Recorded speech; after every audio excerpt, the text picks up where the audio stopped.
Buenas tardes, ¿cómo están? Espero que todos bien. Soy el arquitecto Marcos Cáceres y en el día de hoy vamos a ver la unidad temática de cerramientos verticales opacos. ¿Qué son los cerramientos verticales opacos? ¿A qué lo llamamos?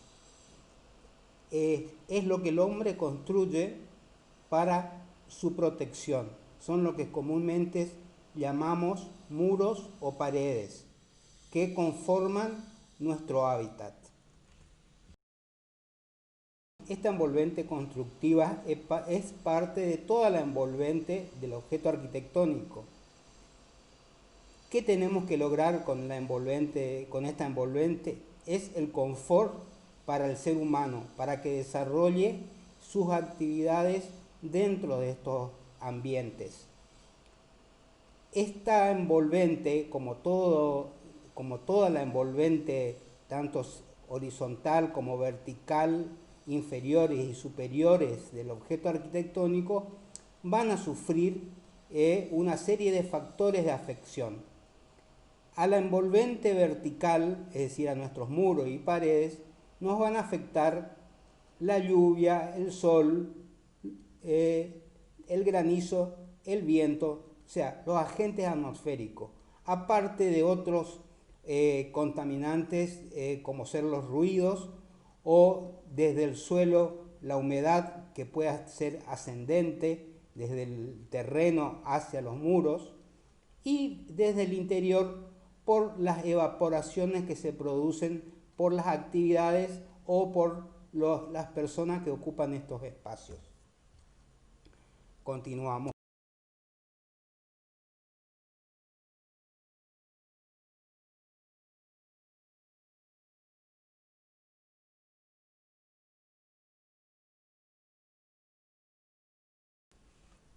Bueno, como hemos visto los factores que afectan a la envolvente, al cerramiento vertical opaco, esta entonces va a tener una serie de funciones que cumplir para soportar todos esos factores que nos afectan.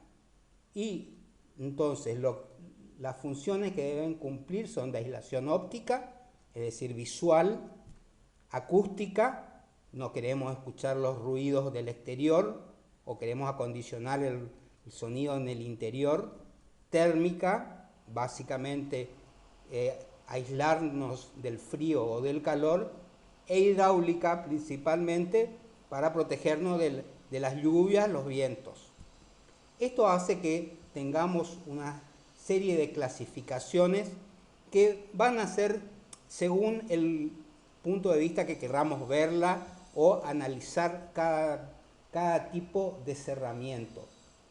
Podemos ver por su función que pueden ser portantes, es decir, muros que van a soportar cargas superiores, es decir, un muro de planta baja que va a soportar cargas de un primer piso, de un segundo piso, etc. O de simple cerramiento, en el caso que tengamos una estructura independiente, por ejemplo columnas y vigas, y el muro solamente cierra, envuelve a este elemento estructural. Después por su destino de edificios, que es la que a nosotros nos interesan, porque van a diferir de, por ejemplo, un muro de contención, que puede ser un muro de un dique o un muro de una ladera, que son objetos ya de la ingeniería.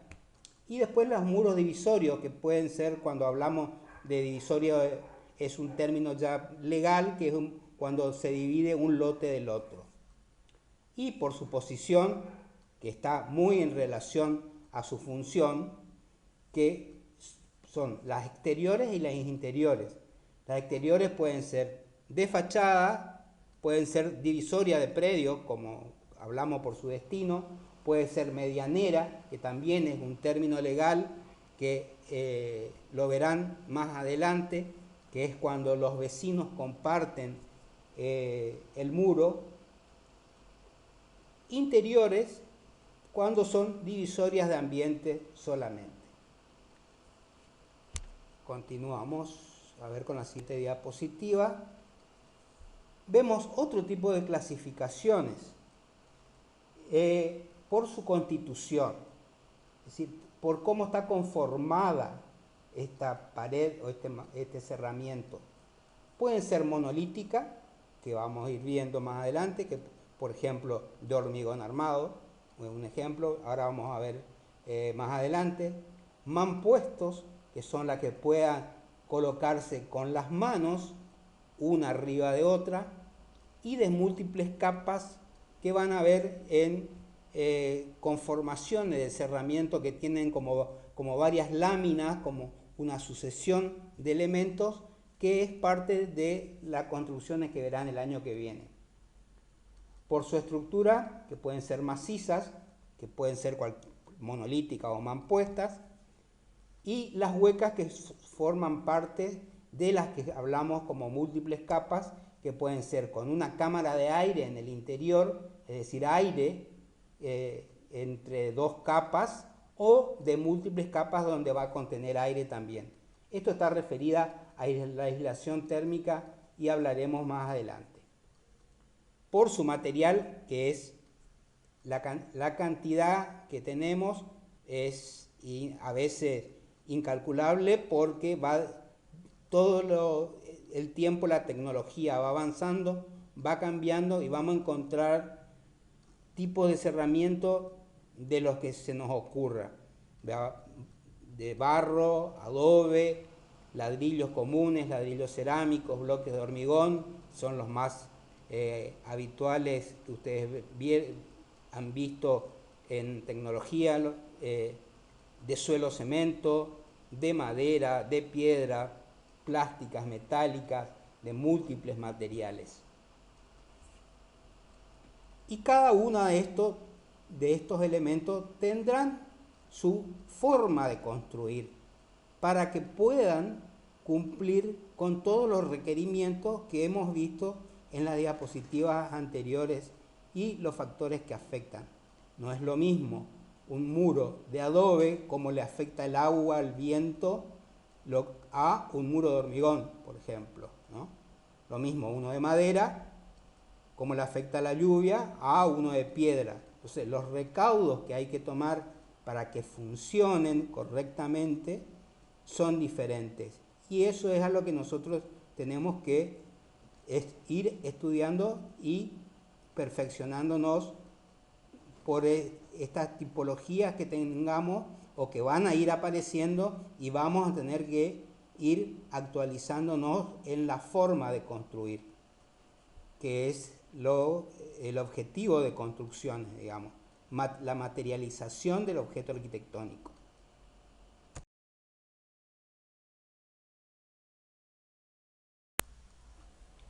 Bueno, ahora vamos a comenzar a ver algunos materiales. Empezamos por lo que se llama arquitectura de tierra, que aparentemente no se usa más, pero siempre son una alternativa, y vamos a ver acá un ejemplo. Acá vemos los ladrillos de adobe acopiados, y en la imagen de abajo ya dispuestos igual que los ladrillos comunes que ustedes conocen. La diferencia es que el ladrillo de adobe es un ladrillo crudo, no es un ladrillo cocido en hornos como es el ladrillo común. Acá a nuestra izquierda tenemos lo que son los tapiales, que son, como les había dicho hoy al principio, estructuras monolíticas, es decir, estas no son mampuestos, sino que a partir de un encofrado y un mortero de tierra y cemento, tierra seleccionada por supuesto, y cemento, se van colocando y compactando dentro de estos encofrados fenólicos, como acá se puede ver en la imagen, y se va levantando el muro. Abajo vemos lo que es el enchorizado, que es lo que ustedes a lo mejor han visto en la arquitectura del campo, en la arquitectura de ranchos, donde a partir de una estructura de cañas, de palos, cualquier elemento que pueda soportar un mortero de barro, es como se va constituyendo esta pared. También Estas soluciones se han utilizado en cielos rasos, pero en menor frecuencia.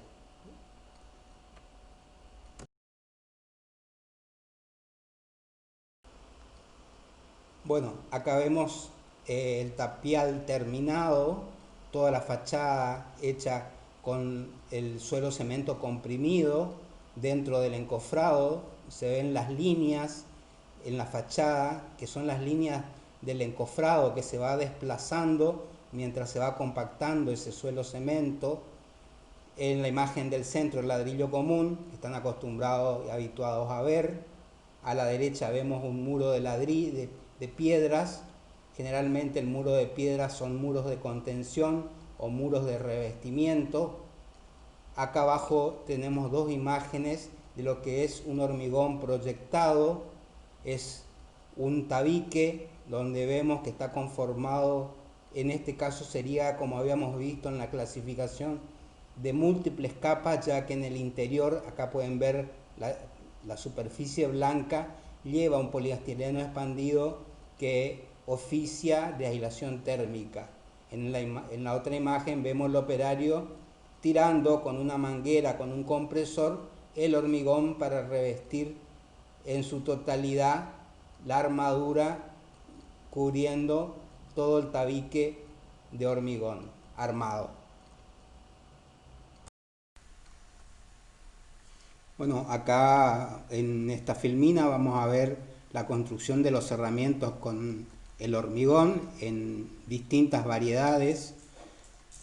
En la imagen superior vemos un muro de fachada de hormigón visto, ya fíjense con las formas predeterminadas. Cuando hablamos de hormigón a la vista, tenemos que tener en cuenta que las reformas no se pueden ir haciendo sobre la marcha, sino que tenemos que tener desde el proyecto el diseño completamente terminado para que el encofrado que va a contener ese hormigón no puede sufrir modificaciones con posterioridad. Si hay que hacer alguna modificación, seguramente se va a encarecer la obra, ¿no es cierto? En la imagen de abajo vemos un muro de sumuración que habíamos visto en la clasificación también de cerramientos. Un poco en detalle los van a ver en construcciones de tercer año, pero son muros también de contención, pero que a su vez están debajo de otras construcciones linderas. Su uso generalmente para subsuelos, sótanos, cocheras, todo lo que se encuentre por debajo del nivel de terreno natural o el nivel de cota cero, digamos, ¿no? En esto fundamental es la aislación hidráulica, ya que generalmente tenemos napas muy cercanas y más en la zona acá de Resistencia y el Chaco. En la imagen superior vemos otras formas de hormigón que son en bloques, que en este caso sí son mampuestos, que en general son para muros exteriores, porque son muros portantes, son portantes hasta cierto nivel y tienen para colocar armaduras de refuerzos en distintas zonas de la construcción, o si esto va a ser más alto de lo previsto. Entonces pueden incorporarse las estructuras de armaduras dentro del muro, quedando como un encofrado perdido. Este es un ejemplo en la ciudad de Corrientes de una concesionaria de autos. Y abajo, acá a la derecha, vemos otro tipo de muro de contención, que es un muro de placas prefabricadas de hormigón armado que van encastradas unas con otras, tienen distintas formas geométricas que producen ese encastre. La imagen que vemos acá abajo es el muro de contención que se construyó en la playa Arasatí, en la costanera sur de Corrientes. Esta imagen es durante su construcción, ustedes ahora ven terminado ya, pero es un muro donde están los grafitis, etcétera, ¿no? Acá hubo que rellenar esa zona para hacer el pavimento de la avenida, entonces hubo que confeccionarse este muro de contención, como les dije, que son placas prefabricadas, levantadas con plumas, con grúas, porque son de considerable peso, no son mampuestos, tienen un anclaje hacia el terreno y ustedes lo van a poder ver en resistencia también, en el paso a nivel, digamos, entre Avenida Sarmiento y Nicolás Avellaneda, cuando sube en la autovía, por debajo queda el resto, ¿no es cierto? Todo eso está construido con unas placas similares a esta, ancladas de un lado a otro y rellenadas después con un tipo de suelo especial, digamos, pero básicamente son como un encofrado de todo ese terreno para donde va arriba la autovía.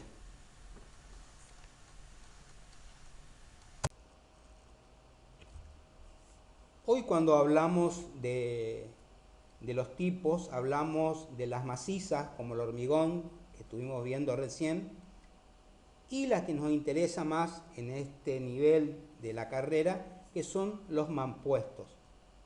Es un sistema de construcción tradicional, como dice ahí, para levantar los muros, y son elementos que se puedan manejar con las manos, es decir, que no necesitemos alguna herramienta especial o maquinaria de obra para poder levantar estas piezas, para poder ser acomodadas para conformar ese muro. En la diapositiva anterior, cuando le hablé de del muro de submuración, como el de la playa Arasatí, esos son elementos que no pueden ser puestos con las manos del hombre, necesitan grúas para poder ser elevadas. En este caso el mampuesto no, entonces el mampuesto es el que el hombre puede agarrar con una mano, dos manos y colocar e ir levantando esta pared. La variedad también es inmensa, los tipos, a veces dentro del mismo material vamos a tener distintos tipos, por ejemplo, tenemos este es un ladrillo de hormigón, son de colores con textura, otros son de hormigón gris, como vienen naturalmente, los cerámicos, que pueden ser portantes, no portantes, estos son de máquina industrializados, ya son con un sistema industrial. Después tenemos los cerámicos comunes, que son el adobe cocido, digamos, en hornos que se hacen a la vera del río, donde está la materia prima, que ya vieron en tecnología, como es la constitución, ladrillos de vidrio, que es una tipología especial de cerramiento, que acá evidentemente la parte óptica no es primordial, si bien no son transparentes, son translúcidos. Y los ladrillos, otro tipo son los ladrillos refractarios, que que son más ladrillos de revestimiento, que son los que utilizamos en parrillas porque soportan el calor tienen una mejor performance ante el calor que el ladrillo común, que pueden llegar a rajarse.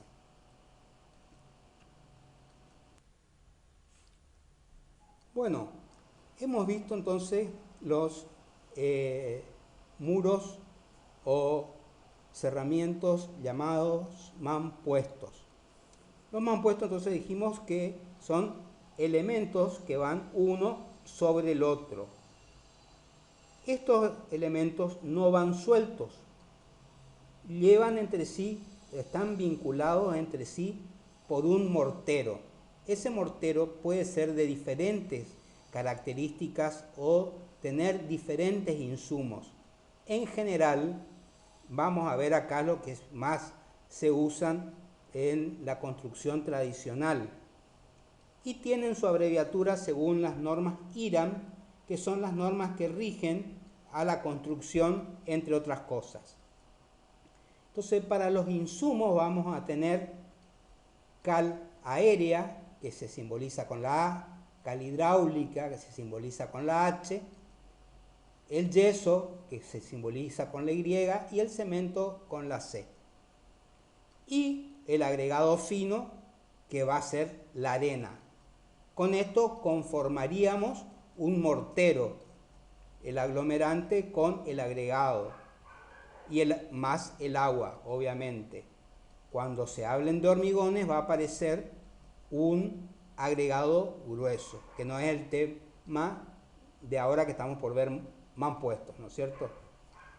Para morteros, entonces, cuando hacemos la abreviatura de morteros, el mortero es la M, atenuado llamamos cuando aparece la cala aérea, entonces se la abrevia con la A. R de reforzado, que aparece como un aglomerante secundario el cemento, y ahí se conforma el famoso MAR, que a lo mejor vieron los técnicos, sobre todo mortero aéreo reforzado, que es con el que habitualmente es el mortero que levantamos los muros.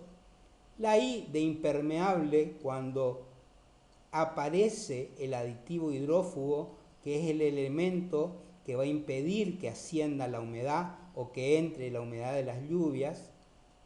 Y mixto, cuando aparece un polvo de ladrillo como un auxiliar. En general se usan para muros de fundaciones. Otro elemento que se usa también para constituir el mortero es el cemento de albañilería, que es un reemplazo a los dos aglomerantes, al cemento y a la cal. Este lleva un agregado de arena y es de una preparación más rápida y económica, si bien su trabajabilidad por ahí no es la mejor, por la plasticidad que tiene. Seguimos.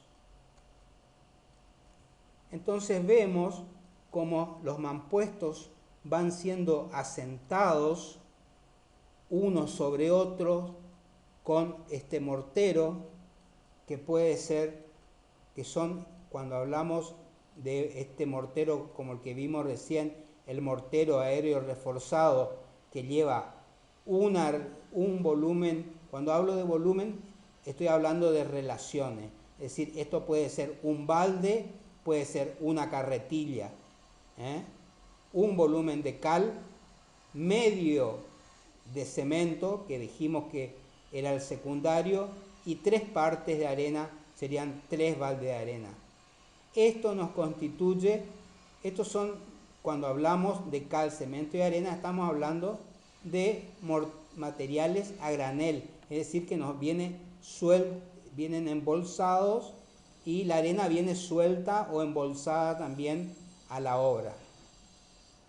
También utilizamos, cuando aparecen algunos refuerzos, el mortero de cemento, que es cuando utilizamos algún tipo de armadura, que vamos a ver más adelante también. Usamos un mortero de cemento que es 3 partes de arena y 1 parte de cemento.